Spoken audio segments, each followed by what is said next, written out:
la sala 14 del tanatorio de la M30, el aire olía a crisantemos y a un dolor sordo, un dolor que parecía haberse pegado a las paredes de madera oscura y a los sofás de terciopelo granate. Me aferraba al borde del ataúd cerrado como si fuera un ancla en medio de la peor tormenta de mi vida. La madera de caoba, pulida y fría, no me devolvía nada del calor que siempre había encontrado en él. «Alejandro, mi amor, ¿por qué me has dejado así?», susurré para mí, aunque la pregunta era un grito mudo que resonaba en cada rincón de mi alma rota. «Un infarto fulminante», habían dicho los médicos. Rápido, indoloro. Una mentira piadosa, porque para mí el dolor era total, una agonía que me desgarraba desde dentro. A mi alrededor las sombras de nuestros amigos se movían con una delicadeza ensayada. Me daban el pésame, me tocaban el hombro, murmuraban frases vacías sobre lo buen hombre que era y lo mucho que me quería. Yo asentía, incapaz de formar una sola palabra coherente.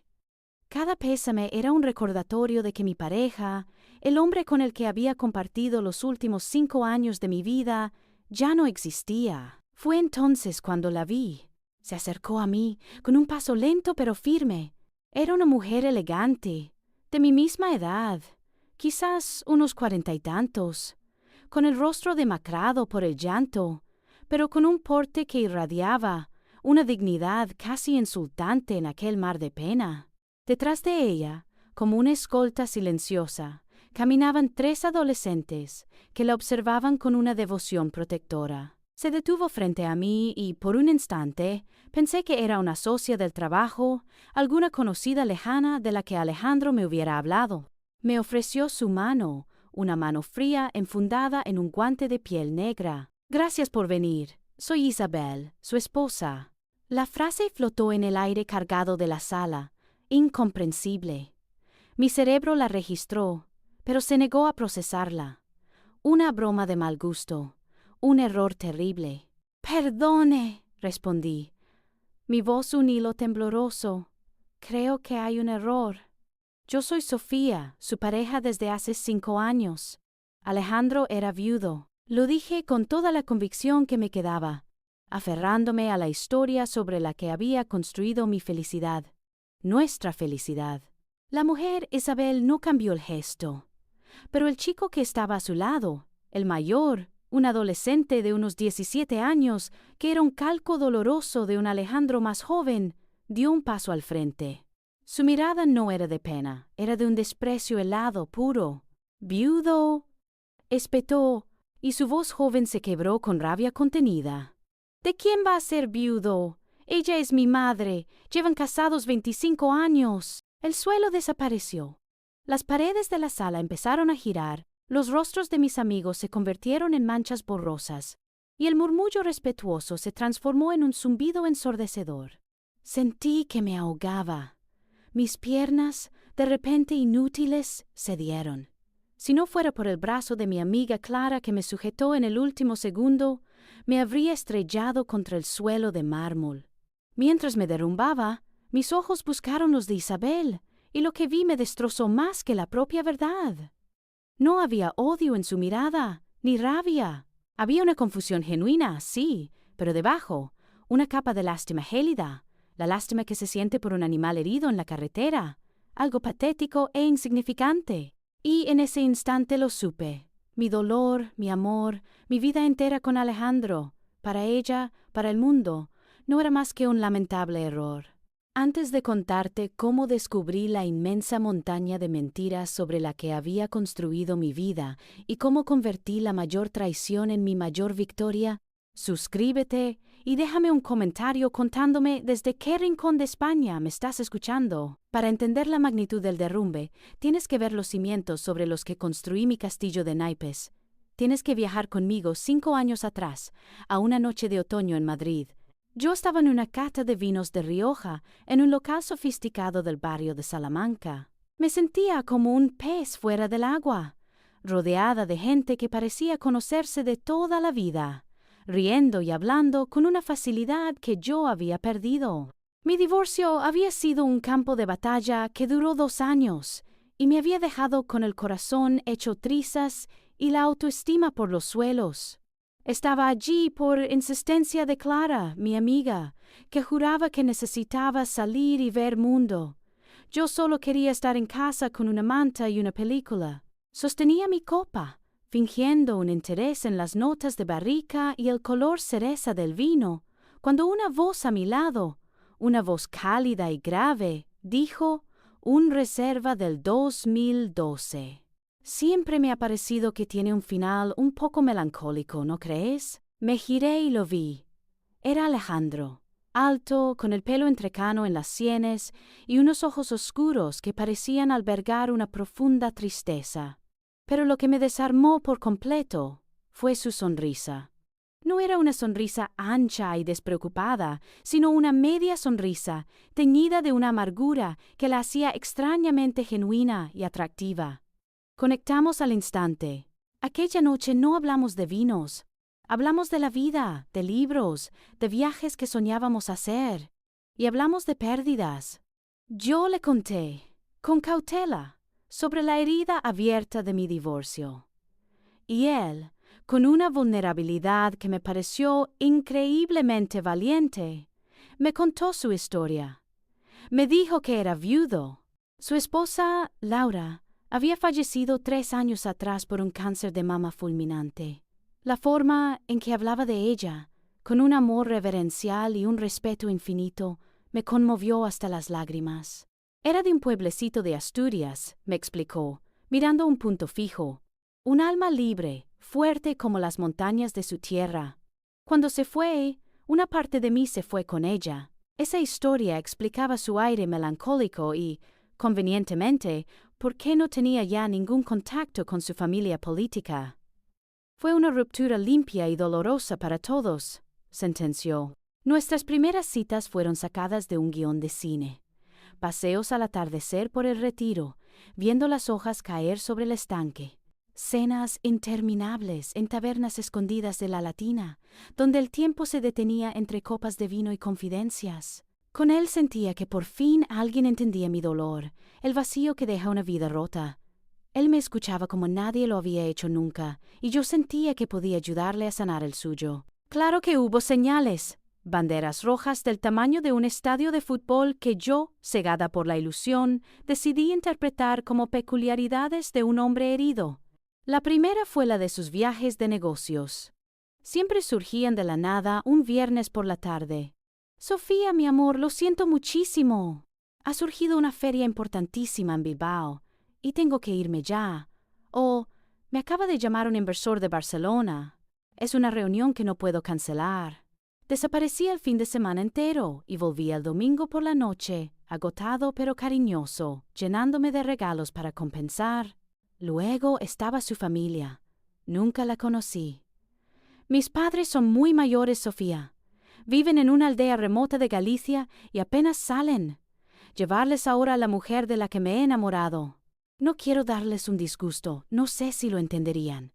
Parecía tan lógico, tan considerado por su parte, que nunca lo cuestioné. También estaba su extraña aversión a las redes sociales. Si intentaba hacer una foto bonita de los dos en una terraza, él apartaba la cara suavemente. «Prefiero mantener lo nuestro en privado, mi vida. Es demasiado especial, demasiado nuestro como para exponerlo a los ojos de todo el mundo». Y yo, que odiaba la sobreexposición, me sentí halagada. Creí que protegía nuestro santuario. La señal más evidente estaba en el propio piso de Chamberí, su supuesto piso de soltero, al que me mudé a los 6 meses de conocernos. Era un piso elegante, masculino, pero impersonal. No había ni una sola foto de Laura, ni un solo objeto que recordara a la mujer a la que supuestamente había amado tanto. Cuando se lo comenté, sus ojos se llenaron de un dolor tan convincente que me sentí una persona horrible por haber preguntado. Tuve que guardarlo todo, Sofía. Cada foto, cada recuerdo era un puñal. Está todo en cajas en un trastero. Algún día, cuando sea más fuerte, te lo enseñaré. Pero ahora solo quiero construir nuevos recuerdos contigo. Y le creí cada palabra. Me enamoré perdidamente del hombre, del viudo encantador, de la historia que había tejido con tanto esmero solo para mí. Me presentó a algunos de sus amigos, como Javier y su esposa Laura, que nos acogieron con los brazos abiertos, consolidando la farsa. Yo, Sofía, la divorciada triste y desconfiada, me sentía la mujer más afortunada de todo Madrid. Estaba viviendo una historia de amor perfecta, sin saber que cada viga de nuestro hogar estaba podrida por la mentira. La vida en el piso de Chamberí era idílica, una coreografía de amor y complicidad, o eso creía yo. Mirando hacia atrás, me doy cuenta de que nuestra vida no era una danza, sino un campo de minas. Yo caminaba a ciegas, y él, el arquitecto del engaño, me guiaba con cuidado para que nunca pisara donde no debía. Pero a veces, casi por accidente, mi pie rozaba el borde de una verdad explosiva. Recuerdo una tarde de domingo. Estábamos tumbados en el sofá, leyendo, con el sol de Madrid colándose por los ventanales. Su móvil, que siempre mantenía en silencio y boca abajo, vibró sobre la mesita de centro. Por un segundo, la pantalla se iluminó antes de que él pudiera taparla. Pude leerlo claramente. Isabel. Su reacción fue eléctrica. Se abalanzó sobre el teléfono como si fuera una serpiente venenosa, contestando con un ahora no puedo seco y cortante. Mi corazón dio un vuelco. ¿Quién es Isabel?, pregunté, intentando que mi voz sonara casual. Él suspiró, pasándose una mano por el pelo con un gesto de fastidio. Uf, ni me la nombres. Es la nueva jefa de contabilidad. Una pesada. No me deja en paz ni en fin de semana. Su nerviosismo era palpable, pero lo enmascaró con una queja laboral tan común, tan mundana, que me sentí estúpida por haber dudado. ¿Quién era yo para desconfiar del hombre que me adoraba, solo por una llamada de trabajo? La fisura más grande, la que casi parte en dos nuestro mundo de fantasía, llegó en Nochebuena. Habíamos decidido pasarla solos, creando nuestras propias tradiciones. Yo estaba en la cocina, preparando un cordero al horno que olía a gloria, mientras él ponía la mesa. De repente, sonó el teléfono fijo, un aparato que casi nunca usábamos. Como tenía las manos pringadas, contesté poniendo el altavoz. «¿Papá?», dijo una vocecita de niño clara y expectante. «¿Cuándo vienes a abrir los regalos?». El tiempo se congeló. Vi a Alejandro quedarse petrificado, con los platos en la mano. Antes de que pudiera reaccionar, se lanzó sobre el teléfono, me lo arrancó de la pared, gritó «¡Número equivocado!» al auricular y colgó con una violencia que me heló la sangre. Estaba pálido como un fantasma. «¿Qué ha sido eso, Alejandro?». Él respiró hondo, apoyándose en la encimera. «Lo siento, mi amor. Tiene que ser una broma cruel». Despedí a un empleado hace unos meses, un tipo muy rencoroso. Debe haber conseguido nuestro número. ¡Qué gentuza amargarnos la Nochebuena! La explicación era enrevesada, pero su rabia parecía tan genuina, su abrazo tan protector, que una vez más elegí creerle. Incluso nuestros aniversarios estaban manchados. Para celebrar 3 años desde que nos conocimos, me regaló un viaje sorpresa a Roma. Fue maravilloso. Sin embargo, lo noté extrañamente distraído, melancólico. Unos días después, buscando un papel en su despacho, abrí su agenda de cuero. En la fecha de nuestro aniversario, escrita con su letra elegante, había una anotación. Aniversario de bodas, 25 años. Se me cayó el alma a los pies. Cuando se lo enseñé esa noche, con el corazón en un puño, él ni se inmutó. Me miró con sus ojos tristes y me acarició la cara. «Ay, Sofía, es el aniversario de mis padres. Se casaron en esa fecha. Desde que murieron es un día que me pone muy triste. No te dije nada para no estropearte el viaje». Y de nuevo, su dolor era el bálsamo perfecto para mis dudas. Era un maestro de la manipulación. Cada vez que una sospecha asomaba en mi mente, él la aplastaba con mi propia empatía. Me hacía sentir culpable, paranoica, una mala persona por dudar de un hombre que ya había sufrido tanto. «¿De verdad, Sofía?», me decía, con un tono de profunda decepción. «Después de lo que yo pasé con Laura, ¿crees de verdad que sería capaz de hacerte daño? Tu desconfianza me ofende, me duele más que nada». Y yo me disculpaba. Le pedía perdón por ser tan insegura, por herirle. Mis dudas no eran producto de su engaño, no, eran un defecto mío que tenía que corregir. Así transcurría nuestra vida. Una farsa perfectamente engrasada. Desayunábamos juntos cada mañana. Me enviaba mensajes de "te quiero mi vida" a media mañana. Hablábamos por teléfono por la tarde. Por la noche, cenábamos y hacíamos planes. Planes de comprar una casita en la Sierra de Guadarrama para escapar del calor de Madrid. Planes de un gran viaje a Tailandia el año siguiente. Todo se sentía tan sólido, tan dolorosamente real. Mi inversión en esa mentira no fue solo emocional, fue total. Cuando decidió que el piso de Chamberí necesitaba una reforma integral para hacerlo nuestro de verdad, yo pagué la mitad sin dudarlo. Cada mes contribuía religiosamente a los gastos comunes. Y cuando, un año antes de su muerte, me dijo que necesitaba liquidez para una expansión de negocio importantísima que nos aseguraría el futuro, no lo dudé. Fui con él al banco y firmé como avalista de un préstamo personal de 30 euros. Estaba invirtiendo en nuestro futuro, en el hombre que amaba, sin saber que solo estaba pagando otra cuota de la fantasía que él había creado para devorarme. Clara me arrastró fuera de la sala principal, lejos del ataúd que ahora me parecía un monumento a la mentira, y me sentó en un banco de un pasillo desierto. Me temblaban las manos, el cuerpo entero. El shock inicial, esa incredulidad helada, se estaba derritiendo para dar paso a algo mucho peor, una humillación ardiente que me quemaba las mejillas y me oprimía el pecho. Ya no sentía dolor por su muerte, sentía la vergüenza de haber vivido una farsa. Desde mi rincón, veía el desfile de gente a través del umbral de la sala, y entonces lo vi a él, a Javier, el mejor amigo de Alejandro.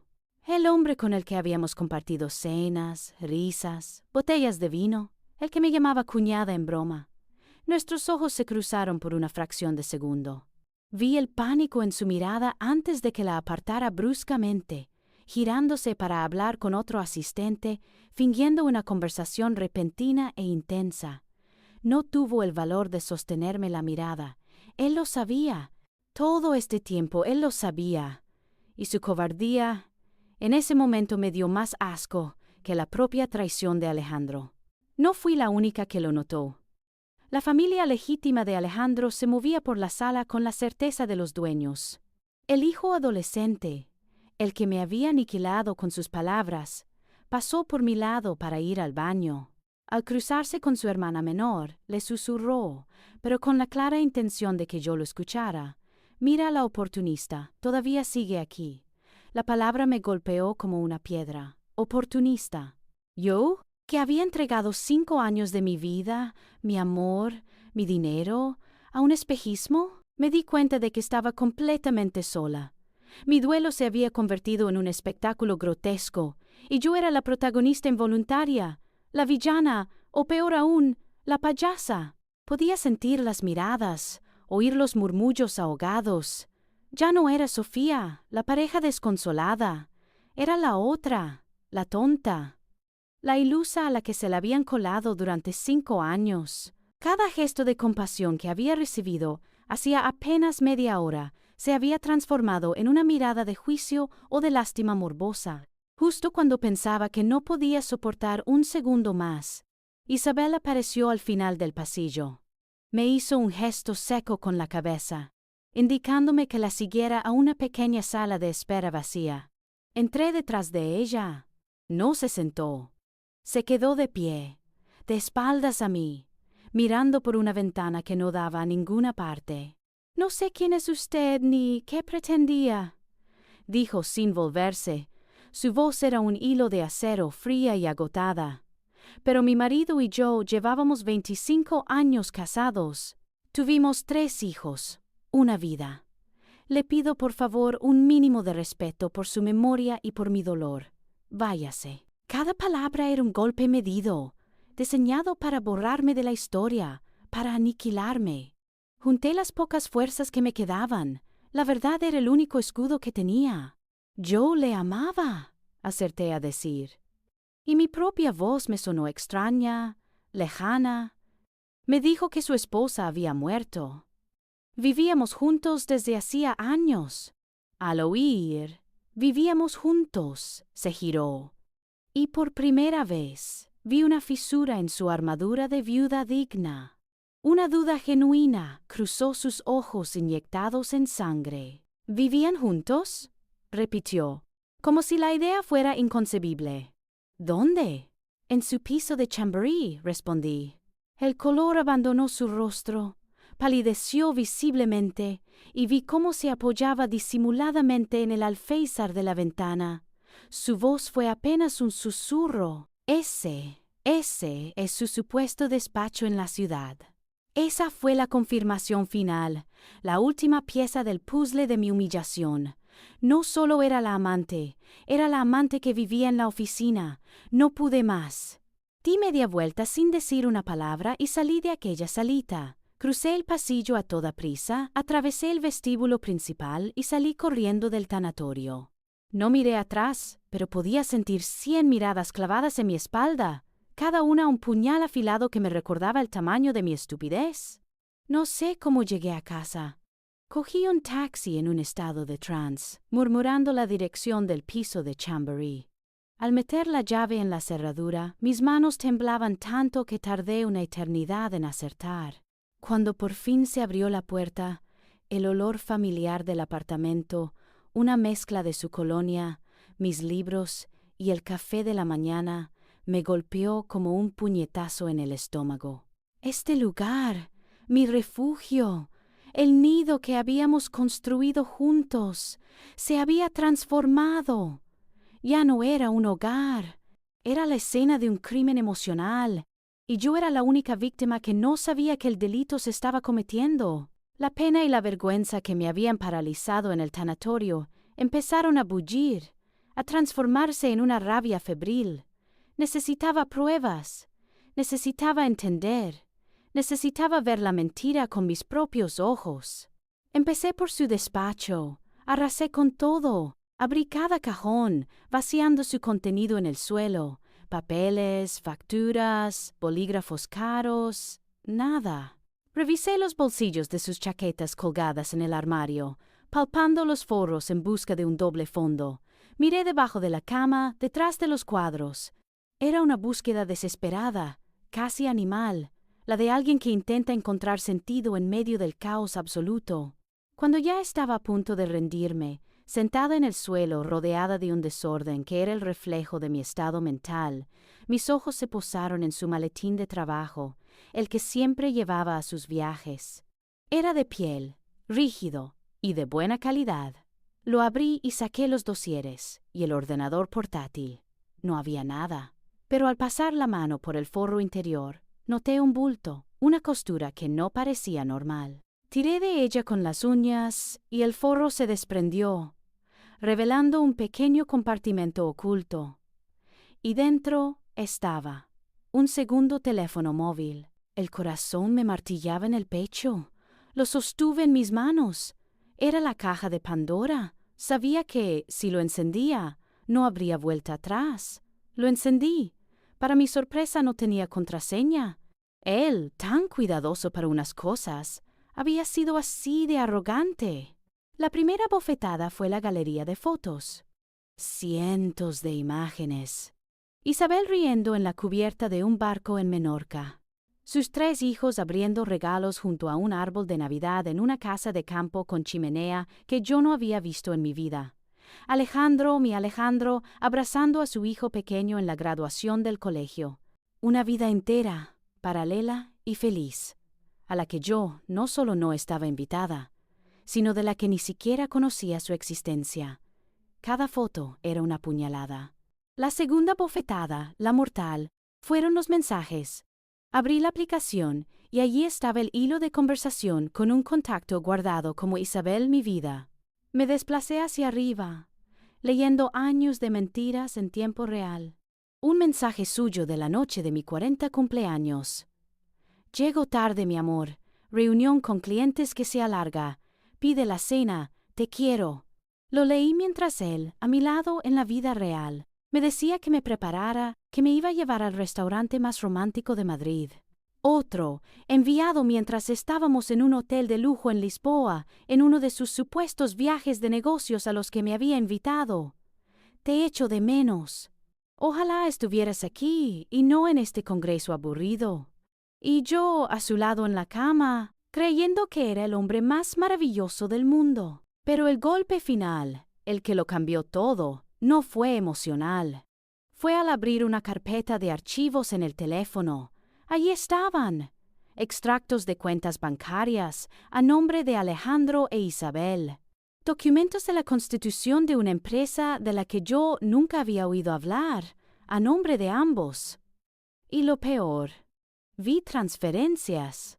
Transferencias periódicas desde la cuenta bancaria que compartíamos él y yo, la cuenta donde yo ingresaba mi parte del alquiler y los gastos, a esas otras cuentas secretas. No eran grandes cantidades, pero sumaban miles de euros a lo largo de los años. Pequeños desvíos, un goteo constante. Me estaba robando. En ese preciso instante, el dolor se evaporó. La tristeza se secó.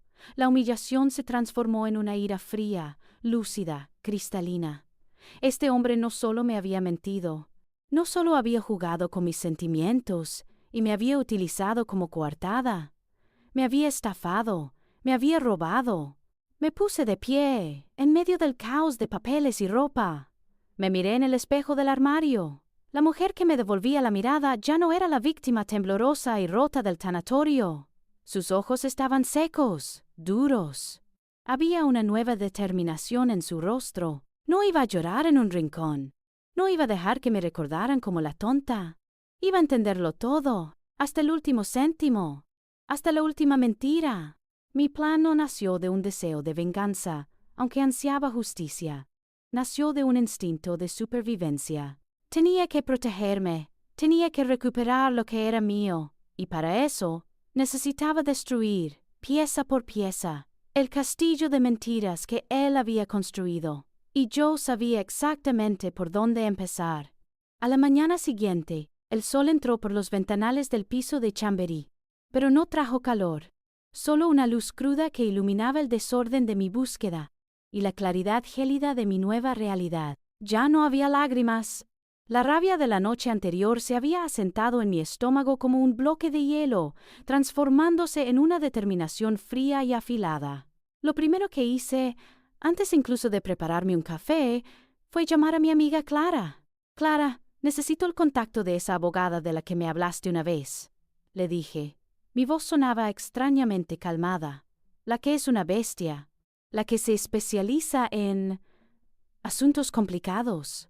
Clara no hizo preguntas, solo me envió el número. Se llamaba Carmen Roca. El despacho de Carmen estaba en la calle Serrano, un lugar que olía a poder y a dinero. Ella era una mujer de unos 50 años, con el pelo corto y canoso y una mirada que parecía capaz de ver a través de las paredes y de las mentiras. Le conté toda la historia, desde la cata de vinos hasta el tanatorio. Puse el segundo teléfono de Alejandro sobre la mesa de caoba pulida que nos separaba.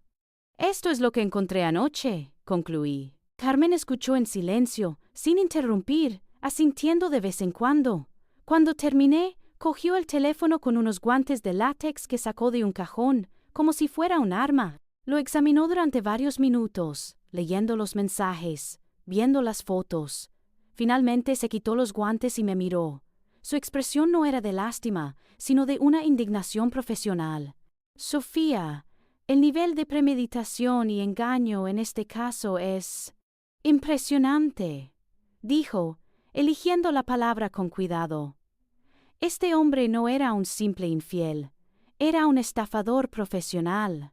Esas palabras, dichas por una extraña, validaron todo lo que mi instinto me gritaba. No estaba loca. No había sido una tonta, había sido una víctima. Carmen me explicó la cruda realidad legal. Como pareja de hecho no registrada, tus derechos sobre su patrimonio son prácticamente nulos. Isabel, como su esposa durante 25 años, tiene todas las de ganar en ese terreno. Hizo una pausa, y luego se inclinó sobre la mesa. Pero el fraude económico es otra historia, es un delito. El dinero que le transferiste para la reforma Las aportaciones mensuales que superaban con creces tu parte de los gastos y sobre todo ese préstamo de 30 euros que avalaste personalmente, todo eso es munición. Podemos y debemos reclamarlo. Trazamos un plan, paso a paso, metódico y sin fisuras. Lo primero y más urgente, asegurar mis finanzas. Esa misma tarde fui al banco, bloqueé la cuenta compartida y abrí una nueva solo a mi nombre. Fue mi primera declaración de independencia. Lo segundo, necesitábamos más pruebas, un mapa completo de su entramado financiero. Este tipo de hombres nunca trabaja solo y nunca tiene una sola cuenta bancaria, afirmó Carmen. Te sugiero contratar a un detective privado. Conozco a uno de los mejores de Madrid, Mateo. Es un ex policía, discreto y muy eficaz. Necesitamos que investigue a fondo el patrimonio real de Alejandro, sus empresas, las reales y las fantasma, y sobre todo, sus deudas. Mientras Mateo se ponía a trabajar en la sombra, yo tenía mi propia misión. Tenía que enfrentarme a la red de cómplices, a los amigos que habían sonreído a mi cara mientras me apuñalaban por la espalda. Empecé por el eslabón que intuía más débil, Laura, la esposa de Javier. La llamé esa misma noche. Al principio se hizo la sorprendida. Sofía, qué alegría oírte. Lo siento tanto, de verdad, estamos destrozados. Su voz sonaba tan falsa que me revolvió el estómago. Ahórrate el teatro, Laura. La corté. Mi voz sonaba fría como el acero. Estuve en el tanatorio. Lo sé todo. Hubo un silencio al otro lado. Luego un tartamudeo. No sé de qué me hablas. Hablo de Isabel. Hablo de sus 3 hijos. Hablo de los 5 años que tu marido y tú habéis estado participando en esta farsa. La presioné, sin darle tregua. Tengo pruebas, Laura. Tengo el segundo teléfono de Alejandro. Tengo conversaciones, fotos. Fue como pinchar un globo. Escuché un sollozo ahogado, y luego el dique se rompió. Se derrumbó en una confesión torrencial, entrecortada por el llanto. Lo siento, Sofía, te juro que lo siento. Alejandro nos lo pidió. Nos dijo que te quería de verdad, pero que no podía dejar a su familia, que era una situación complicada. Y Javier le debía mucho dinero, Sofía. Estábamos atrapados. La excusa de los cobardes. Colgué el teléfono. La confirmación no me trajo alivio, sino una nueva capa de dolor. No había sido solo él. Había sido un complot. Todos lo sabían. Todos los que se sentaron a mi mesa bebieron mi vino y me llamaron amiga. Todos eran partícipes de la gran mentira. La traición no era una línea recta entre Alejandro y yo. Era una telaraña pegajosa y sucia que me había envuelto por completo. Y yo estaba decidida a quemarla hasta los cimientos. Una semana después, Mateo, el detective, me citó en una cafetería discreta cerca de Atocha. Era un hombre de pocas palabras, con una mirada cansada que parecía haberlo visto todo. Puso una carpeta marrón sobre la mesa, sin ningún tipo de preámbulo. «Aquí tienes el primer informe», dijo con voz rasposa. «La cosa es más fea de lo que pensábamos». Abrí la carpeta. Lo que leí en las siguientes páginas no solo confirmó mis peores miedos, sino que los multiplicó. La realidad era un laberinto de engaños mucho más sofisticado y oscuro de lo que jamás habría podido imaginar. La primera revelación fue el entramado empresarial. El supuesto negocio de consultoría de Alejandro era solo la punta del iceberg. Debajo, Mateo había descubierto una red de al menos 4 pequeñas empresas fantasma, sociedades limitadas sin empleados, sin oficinas reales, registradas en direcciones que correspondían a simples apartados de correos. Eran herramientas. Las usaba para mover dinero de un lado a otro, para emitir facturas falsas, evadir impuestos y, sobre todo, para ocultar los beneficios reales de su empresa principal.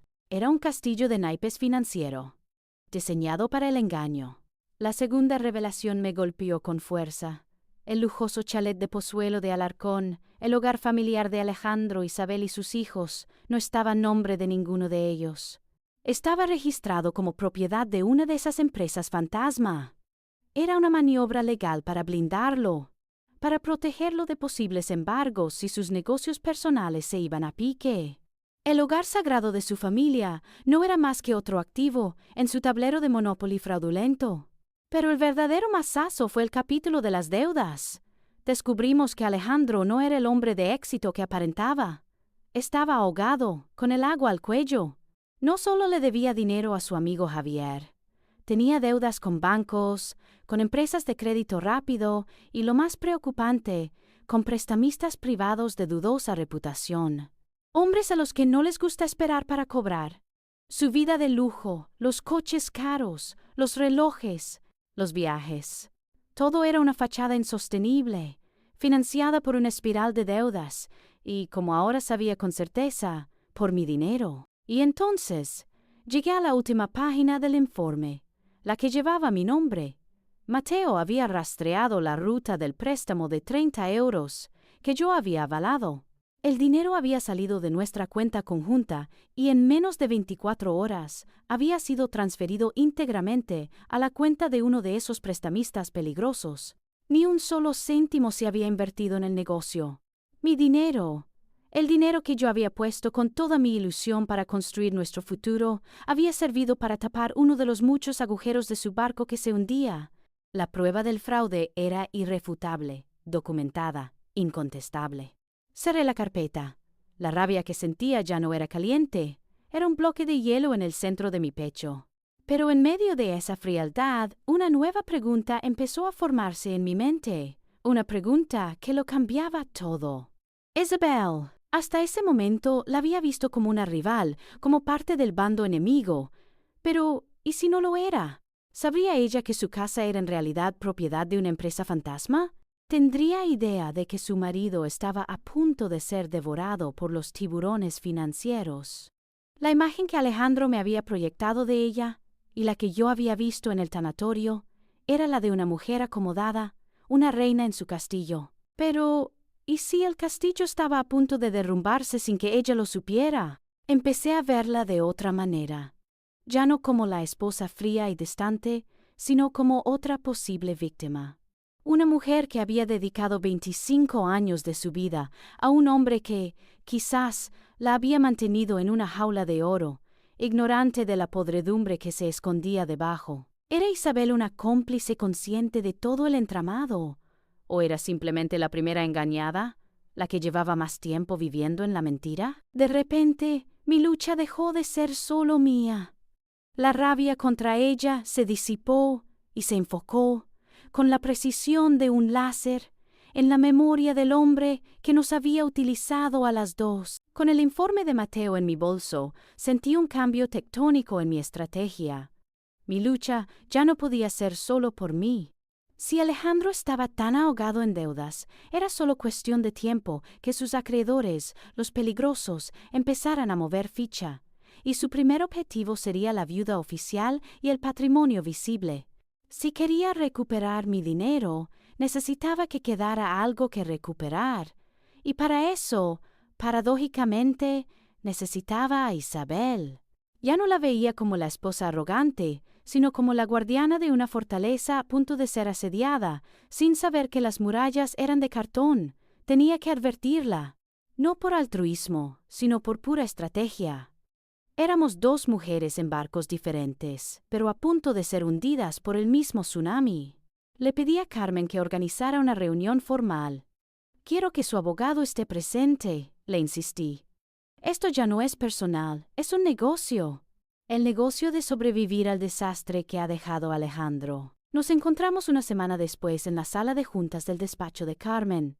Era un espacio impersonal, con una gran mesa de cristal y vistas a la castellana. Un terreno neutral diseñado para batallas sin sangre. Isabel llegó puntual, flanqueada por un abogado de aspecto caro y con el gesto endurecido. Su luto parecía haberse transformado en una armadura. Me lanzó una mirada de acero por encima de la mesa. «¿Qué es lo que quiere ahora?», preguntó su abogado, sin rodeos. Carmen tomó la palabra. «Mi cliente tiene información de carácter financiero que cree que es de vital importancia para la señora». Hizo una pausa, para la viuda del señor Montero. Con una calma que no sentía, saqué la carpeta de Mateo y la puse sobre el cristal. No empecé por nuestra historia, eso ya no importaba. Empecé por el dinero. Isabel, dije, dirigiéndome a ella directamente, ignorando al letrado. Sé que esto es difícil, pero necesito que escuches. Durante el último año, Alejandro desvió más de 200.000 euros de su empresa principal a una red de sociedades fantasma. El abogado de Isabel soltó una risita condescendiente. Son acusaciones muy graves y sin ningún tipo de fundamento. Le sugiero que tenga cuidado. Ignoré su comentario y deslicé sobre la mesa los organigramas que había preparado Mateo, mostrando la red de empresas pantalla. Estas empresas, continué, se usaron para ocultar beneficios y, lo que es más importante, para contraer deudas que no figuran en los libros de la empresa principal. Alejandro estaba en quiebra técnica. El abogado iba a protestar de nuevo, pero vi algo en el rostro de Isabel, un tic casi imperceptible en su párpado, un recuerdo. Ella sabía que el dinero no fluía como antes, que las tarjetas de crédito a veces eran rechazadas, que las vacaciones lujosas se habían acabado. Mi información estaba conectando con sus propias sospechas. Su casa de Pozuelo, añadí, no está a su nombre, está a nombre de Inversiones Norte Sur S.L., una de estas empresas. Legalmente, es un activo empresarial y los acreedores pueden ir a por ella. El color desapareció del rostro de su abogado. Estaba claro que eso no lo sabía, pero aún se mantenía a la defensiva. Mi clienta no tiene por qué escuchar estas fantasías. No es una fantasía, lo interrumpí. Y entonces saqué el golpe de gracia, el as en la manga. Deslicé una última hoja sobre la mesa. Este es el extracto bancario de la cuenta desde la que avalé un préstamo de 30 euros para Alejandro. Y esta, añadí, señalando otra línea, es la transferencia, realizada al día siguiente, de esos mismos 30 euros, a la cuenta de un hombre que, según nuestro investigador, es un prestamista. Usó mi dinero, Isabel, para tapar un agujero financiero del que usted, probablemente, no tenía ni la más remota idea. Se hizo el silencio, un silencio denso, pesado. El abogado leyó el papel, se lo pasó a Isabel, ella bajó la vista y vi cómo sus manos, perfectamente cuidadas, empezaban a temblar ligeramente. La prueba era irrefutable. La mentira era demasiado grande como para negarla. Me incliné hacia adelante, bajando la voz. Isabel, no he venido aquí para quitarte nada, ni para hacerte daño a ti o a tus hijos. He venido porque Alejandro nos estafó a las dos, de maneras diferentes, pero lo hizo. Y ahora mismo hay una jauría de lobos a punto de llamar a tu puerta. Y si no hacemos algo juntas, se lo van a llevar todo, incluido el techo que cobija a tus hijos. Su abogado se levantó bruscamente. Esta reunión ha terminado. Ayudó a Isabel a ponerse en pie. Ella no dijo una sola palabra, no me miró. Salió de la sala con la cabeza alta, pero su paso ya no era tan firme. Se fueron en silencio. Carmen me miró con una ceja arqueada. ¿Crees que ha funcionado? Sí, respondí, mientras guardaba mis papeles. No sé cuándo ni cómo, pero llamará. He plantado una semilla de duda en el único terreno que le importa, la seguridad de sus hijos. Y esa semilla va a germinar. No tuve que esperar mucho. 3 días después, mientras revisaba unos bocetos en mi estudio, mi móvil vibró con un número oculto. Contesté con cautela. Sofía. Era la voz de Isabel, pero despojada de toda su frialdad. Sonaba frágil, quebrada. Soy Isabel Montero. Necesito que nos veamos. A solas, sin abogados. De acuerdo, respondí sin dudar. ¿Dónde y cuándo? Nos citamos en una pequeña cafetería del barrio de Las Salesas, un lugar anónimo y tranquilo donde nadie nos conocería. Llegué primero. Cuando ella entró, me costó reconocerla. La mujer digna y altiva del tanatorio había desaparecido. En su lugar, había una mujer de mi misma edad, con ojeras profundas que ni el maquillaje podía ocultar, y una vulnerabilidad en la mirada que la hacía parecer mucho más mayor. Se sentó frente a mí y tardó un largo minuto en hablar. Tenías razón, admitió finalmente, su voz apenas un susurro. He pasado los últimos 3 días encerrada en el despacho de Alejandro, revisando papeles. Es un caos. Hay deudas por todas partes, cuentas que no conocía. Un desastre. Se frotó las sienes, como si le doliera la cabeza. Él siempre lo controló todo, Sofía. El dinero era cosa suya. Yo me dedicaba a la casa, a los niños. Confiaba en él. Creía que éramos solventes. Creía que teníamos un futuro asegurado. Por primera vez me contó su historia, no la de la esposa perfecta, sino la de la mujer que vivía en una jaula de oro. Me habló de un matrimonio que se había vuelto distante con los años, de un marido cada vez más ausente, siempre excusándose con el trabajo. Me habló de su soledad, de criar a 3 hijos prácticamente sola mientras él estaba de viaje de negocios o en reuniones hasta tarde. No sospechaba que tuviera otra vida. Simplemente creía que se había convertido en un adicto al trabajo, que había olvidado cómo ser un marido y un padre. Mientras la escuchaba, la última brasa de rabia que sentía hacia ella se extinguió por completo. Las dos éramos las caras opuestas de la misma moneda fraudulenta. Ambas habíamos sido piezas fundamentales en el juego de Alejandro, 2 mujeres engañadas para que él pudiera mantener su doble vida a flote. Yo era la fuente de dinero fácil y afecto sin las ataduras de la familia. Ella era la fachada de respetabilidad, la madre impecable, la esposa que garantizaba su estatus social. Él nos necesitaba a las 2 y nos había exprimido a las 2 hasta el final. Isabel removía su café con una cucharilla. Sus manos temblaban. «¿Y ahora?», empezó a decir, y su voz se rompió. «Ahora es cuando empieza la verdadera pesadilla». Levantó la vista, y en sus ojos vi algo que reconocí al instante. Pánico puro.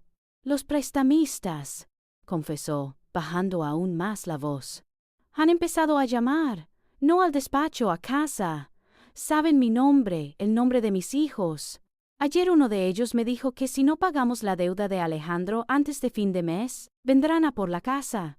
Dijo que no les importaba que estuviera a nombre de una empresa, que encontrarían la forma. Amenazaron con hacernos la vida imposible. En ese instante, en esa cafetería anónima, el muro invisible que nos separaba se derrumbó. Ya no éramos la esposa y la otra. Éramos 2 mujeres aterradas, acorraladas por el fantasma de un hombre que, incluso muerto, seguía destruyendo nuestras vidas. Me incliné sobre la mesa, y esta vez mi voz no fue estratégica, fue sincera. «Tenemos que trabajar juntas, Isabel». Me miró, sorprendida. «Tú tienes documentos a los que yo nunca tendré acceso. Yo tengo la información de mi detective y la prueba de que a mí también me estafó. Por separado somos 2 víctimas fáciles. Juntas tenemos una oportunidad». Ella asintió lentamente, las lágrimas finalmente rodando por sus mejillas. «No sé cómo hacer esto», admitió. «Aprenderemos», le aseguré, sintiendo una extraña oleada de fuerza. «Vamos a unir toda la información, tu conocimiento interno y mis pruebas externas. Nuestro objetivo será doble. Primero, salvar lo que podamos del patrimonio para garantizar el futuro de tus hijos. Y segundo», añadí, con una determinación que no había sentido nunca, recuperar hasta el último céntimo que me robó. Vamos a defendernos, Isabel, por nosotras y por ellos». En esa mesa, entre el olor a café y el murmullo de conversaciones ajenas, nació la alianza más inesperada de mi vida, una alianza forjada en la traición, el miedo y una sed compartida de justicia. Lo que siguió fue una de las etapas más surrealistas de mi vida. El chalet de Pozuelo, el que una vez imaginé como el bastión enemigo, se convirtió en nuestro cuartel general. Allí, en el despacho de Alejandro, rodeadas de sus libros de gestión y sus fotos de familia sonriente, Isabel y yo, junto con nuestras abogadas, nos convertimos en un equipo de investigación improvisado. La dinámica era extraña, casi incómoda. A veces, el silencio se llenaba con el peso de lo no dicho. del hombre que ambas habíamos amado de maneras tan distintas. Pero el objetivo común era más fuerte que cualquier resentimiento. Ella aportaba el conocimiento de 25 años de convivencia. Yo, la perspectiva externa y la furia de la recién engañada. Funcionaba. Noches enteras las pasamos revisando los discos duros de sus ordenadores, sus viejas agendas, cada extracto bancario. Y con cada documento, una nueva capa de la mentira se desprendía. Descubrimos que yo no había sido la única. Encontramos correos electrónicos y extractos de transferencias que apuntaban a otras mujeres antes que a mí. El patrón era similar. Mujeres solas, solventes, a las que seducía y de las que obtenía préstamos para negocios que nunca devolvía. No eran las grandes cantidades que había manejado conmigo, pero la evidencia era clara. Alejandro no era un bígamo por amor, era un depredador emocional y económico en serie. Yo solo había sido su proyecto más ambicioso, pero el descubrimiento que lo cambió todo, el que elevó nuestra lucha a otro nivel, fue el fraude a sus propios socios. Isabel encontró una contabilidad paralela, un libro de cuentas B escondido en una carpeta encriptada. Al cruzar esos datos con la información de las empresas fantasma que había encontrado Mateo, el cuadro fue desolador. Alejandro llevaba años desviando sistemáticamente una parte de los beneficios de su empresa principal. Contratos inflados, facturas a proveedores inexistentes que en realidad eran sus propias empresas fantasma, comisiones que se perdían en un laberinto de cuentas. Estaba desangrando el negocio por la espalda, robando a los hombres que habían confiado en él, que habían puesto su capital y su trabajo junto al suyo. «Esto es mucho más grande que nosotras, Sofía», me dijo Isabel esa noche, con el rostro iluminado por la pantalla del ordenador. «Esto es un delito societario en toda regla».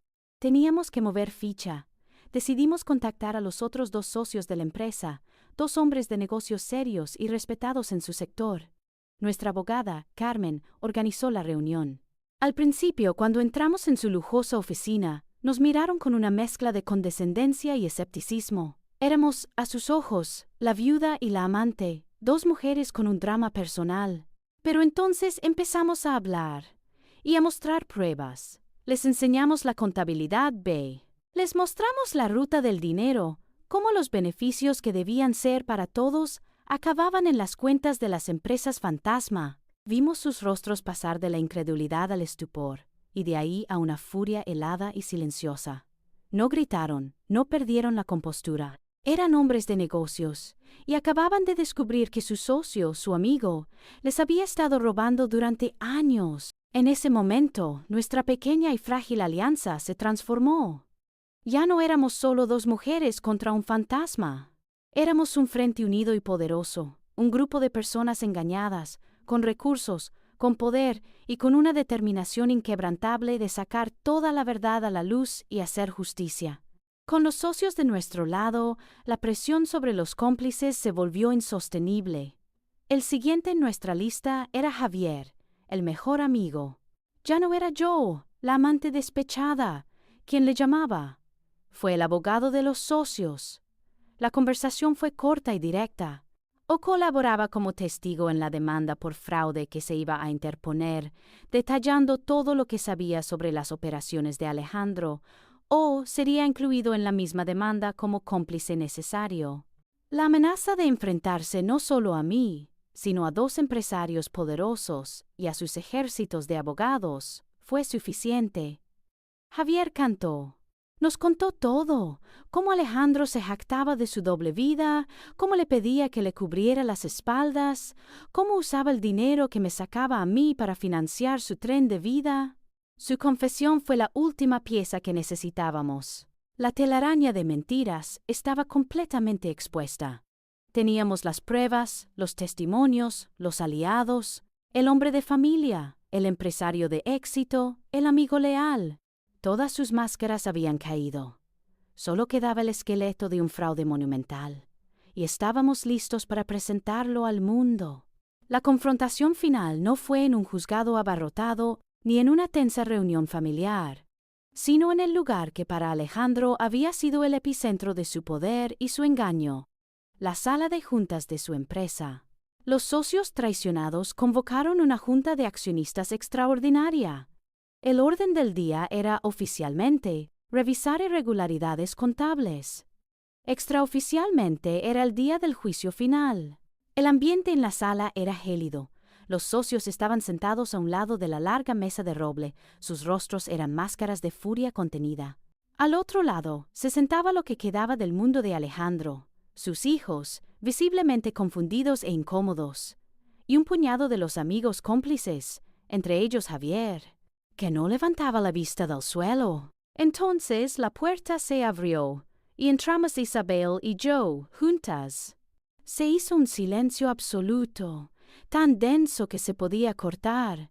Si hubiera entrado el fantasma de Alejandro, el impacto no habría sido mayor. Vi la incredulidad total en los rostros de sus hijos, la conmoción en la de sus supuestos amigos.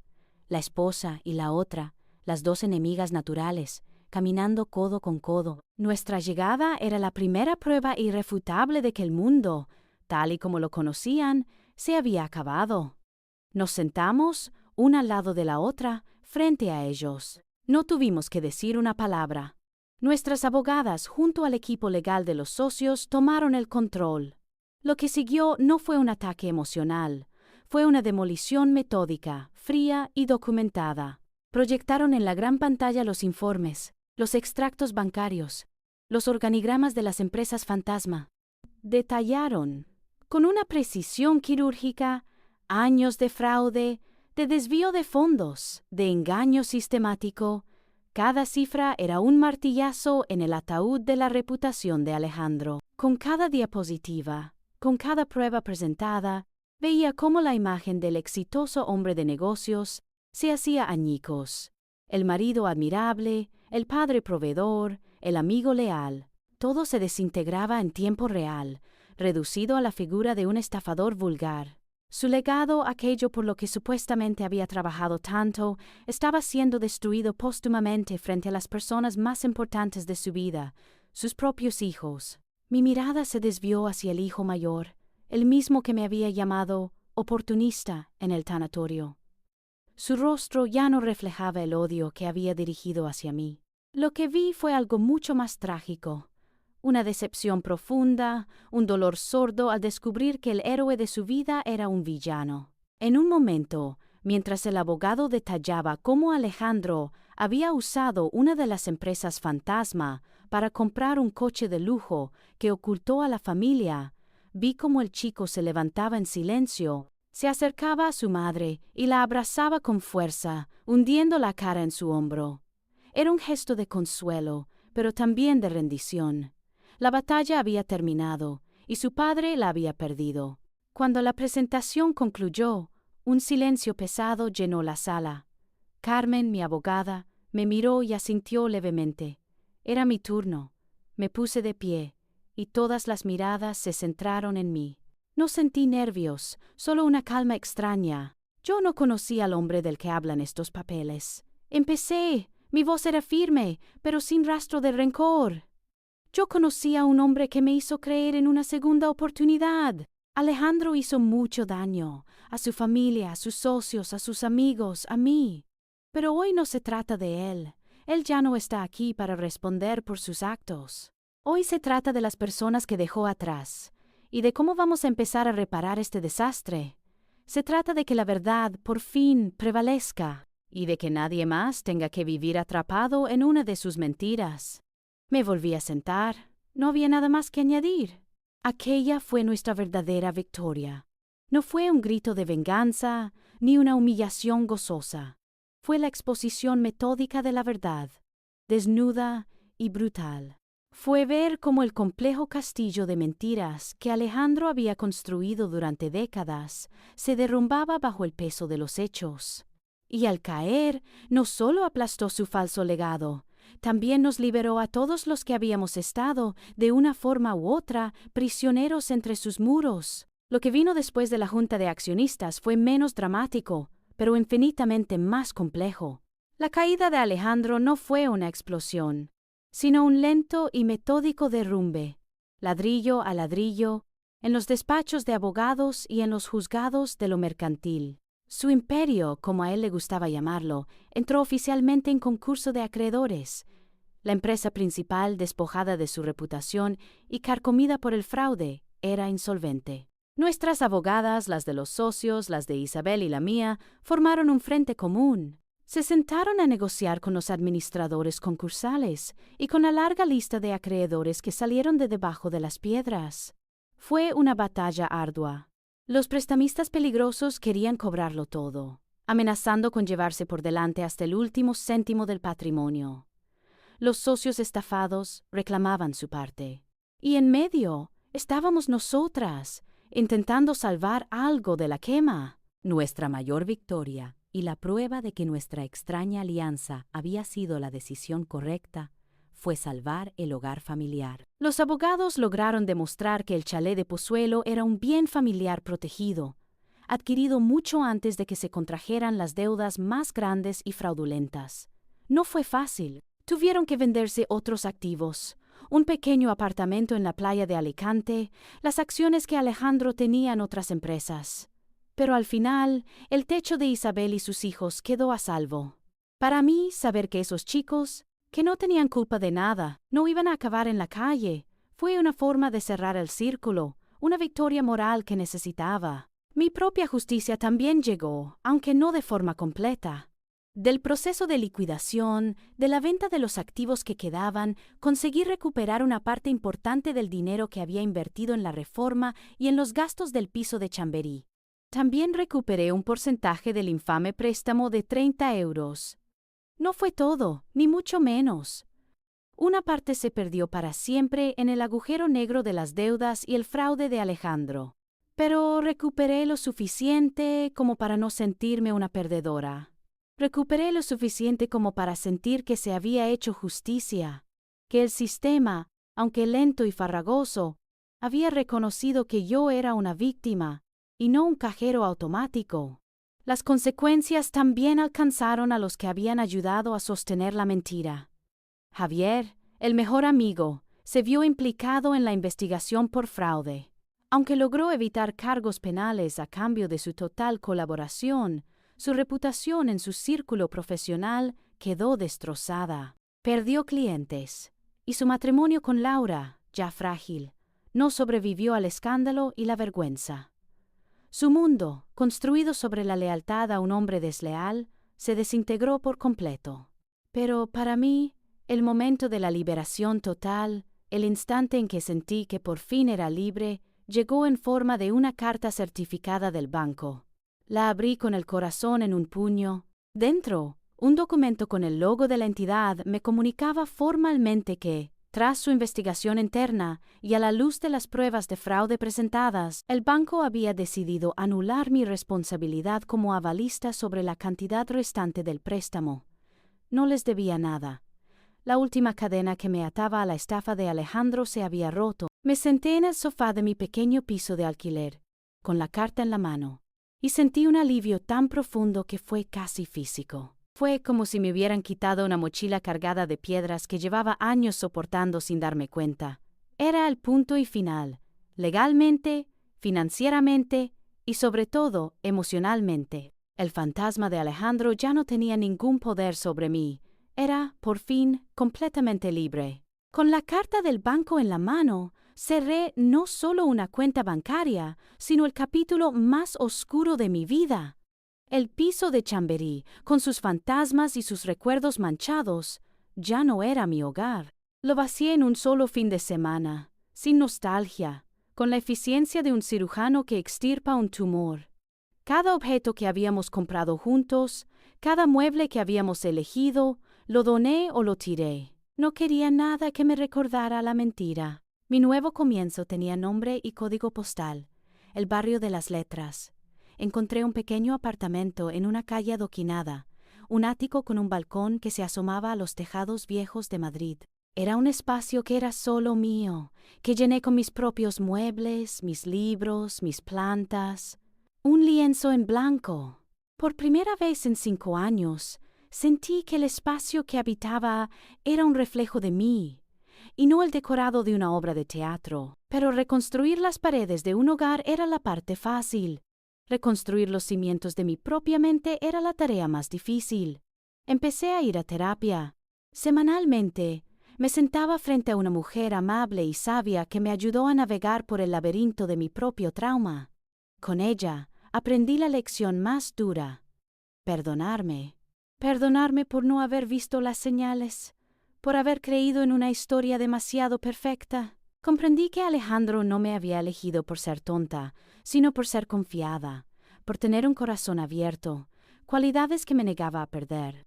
La terapia me enseñó a verlas no como debilidades, sino como fortalezas que, a partir de ahora, protegería con unos límites bien definidos. Liberada de las ataduras financieras y emocionales de Alejandro, sentí como una energía que había estado dormida durante años volvía a despertar en mí. Mi pasión, el diseño de interiores, el sueño que había aparcado para amoldarme a nuestra vida, volvió a reclamar su espacio. Con el dinero que recuperé y mis ahorros, hice lo que debía haber hecho mucho antes.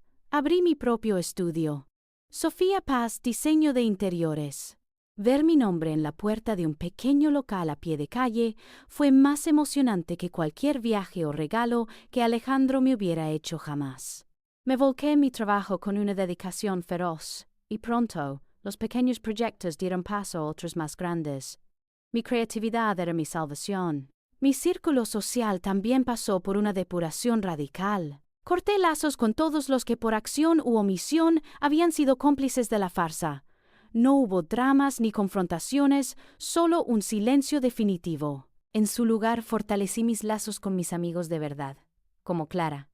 Y poco a poco empecé a construir nuevas amistades, relaciones basadas en la honestidad, la reciprocidad y el apoyo mutuo. Y luego estaba Isabel.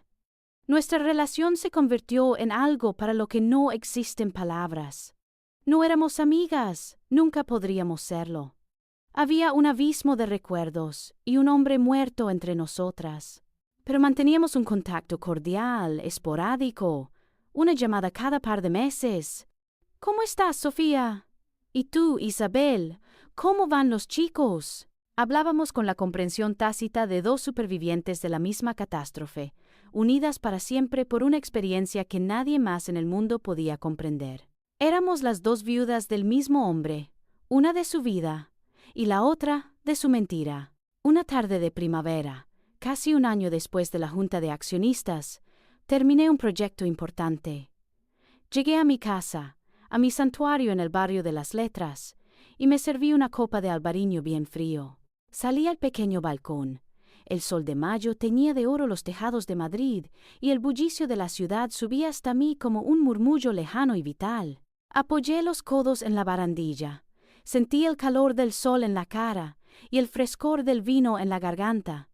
Y por primera vez en mucho, mucho tiempo, me sentí completamente en paz. No había rabia, no había dolor, no había preguntas, solo calma. Una sensación profunda y serena de estar exactamente donde tenía que estar.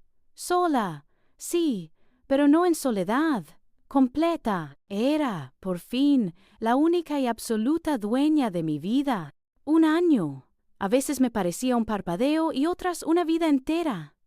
El tiempo, después de una crisis, tiene esa cualidad elástica. 12 meses después de aquella tarde en mi balcón, la mujer que miraba el atardecer sobre Madrid era la misma, pero todo en su mundo era diferente. Mi estudio de diseño, Sofía Paz, había despegado de una forma que ni en mis mejores sueños habría imaginado. Lo que empezó como un pequeño acto de autoafirmación se había convertido en un negocio próspero, con una lista de espera de clientes. En ese momento, estaba inmersa en mi proyecto más grande hasta la fecha, el diseño integral de un hotel boutique en la Costa del Sol, cerca de Marbella. Viajaba a Andalucía cada 2 semanas, supervisando las obras, eligiendo telas, imaginando espacios donde otros crearían sus propios recuerdos. Me sentía viva, realizada, orgullosa del nombre que estaba construyendo con mi propio esfuerzo y mi propia visión. De la otra familia, la de Alejandro, sabía lo justo, lo que nos contábamos en esas extrañas y esporádicas llamadas. Isabel, en un acto de valentía y pragmatismo, había vendido el chalet de Pozuelo. Con el dinero, saldó las últimas deudas y compró un piso más modesto pero acogedor en Aravaca. Había vuelto a dar clases de literatura en un instituto, su profesión, antes de casarse. Me contó que al principio fue duro, pero que volver a conectar con los libros y los alumnos le había devuelto una parte de sí misma que creía perdida. Sus hijos se estaban adaptando. El mayor, para sorpresa de todos, se había matriculado en Derecho en la Autónoma. «Dice que quiere entender cómo funcionan las cosas», me dijo Isabel una vez por teléfono, «para que nadie pueda volver a engañar a la gente que quiere». Aquel chico que una vez me miró con tanto odio, ahora quería ser un instrumento de justicia. La vida tenía, ciertamente, una ironía poética. Un martes por la tarde, mientras hacía la compra en el supermercado de mi barrio, me crucé con un fantasma del pasado. Javier, el mejor amigo, empujaba un carro con solo un par de productos de marca blanca. Había envejecido 10 años en uno. Tenía el pelo más ralo, la espalda encorvada y la mirada vacía. Al verme, se quedó paralizado. Balbuceó mi nombre. «Sofía, yo, lo de Alejandro. De verdad que lo siento. Fui un cobarde». Lo miré y por primera vez no sentí ni rabia, ni dolor, ni desprecio. Solo una inmensa e indiferente distancia. «Agua pasada, Javier», le dije con una media sonrisa, y seguí mi camino hacia la sección de frutería. Su opinión, su disculpa, su existencia. Ya no tenía ningún peso en mi vida. Era libre. Y con esa libertad, tímidamente, había empezado a abrirse una nueva puerta. A través del proyecto del hotel, había empezado a colaborar estrechamente con el arquitecto, un hombre llamado Daniel. Era amable, increíblemente talentoso y sobre todo transparente. Hablaba de su vida, de su pasado, de sus sueños, con una honestidad sencilla que al principio me descolocó. No había en él dobles fondos, ni sonrisas tristes, ni historias trágicas. Solo una calma genuina. Hemos tomado café un par de veces después de las reuniones. Y hemos hablado más de la vida que del trabajo. No tengo ninguna prisa, no busco nada. Pero por primera vez desde la gran mentira, siento que estoy abierta a la posibilidad de volver a amar. Esta vez, con los ojos bien abiertos, con el corazón cauteloso pero no cerrado. Si algo he aprendido de todo esto, es la lección final, la que se queda grabada a fuego.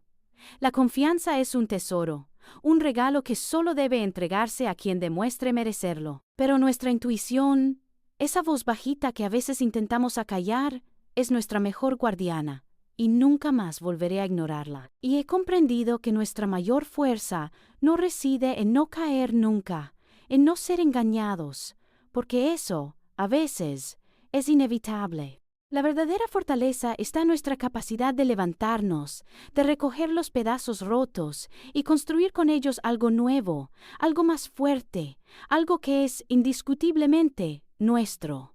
Mi historia, la que has escuchado hasta ahora, empezó con el más doloroso de los engaños, con la demolición de una vida que yo creía real.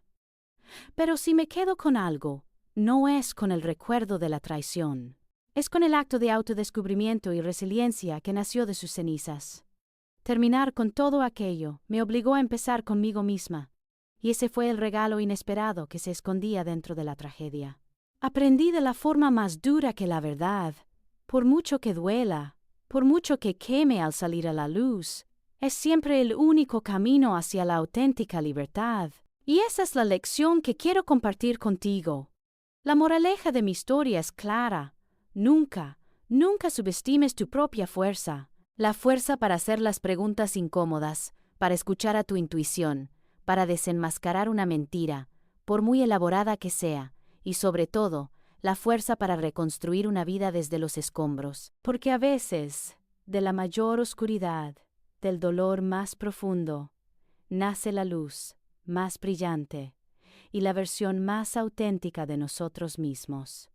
Hoy, mi futuro es una página en blanco, Y por primera vez en mucho tiempo, la única que sostiene la pluma soy yo.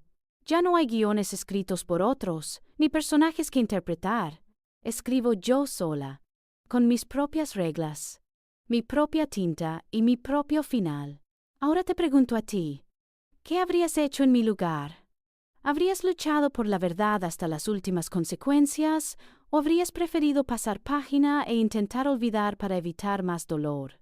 Cuéntamelo todo en los comentarios. Me emociona leer vuestras historias y perspectivas. Si esta historia de superación te ha inspirado, no olvides darle al like, suscribirte al canal Cronista de Secretos y activar la campanita para no perderte la próxima confesión que te dejará sin aliento. Soy Sofía, y esta ha sido mi verdad.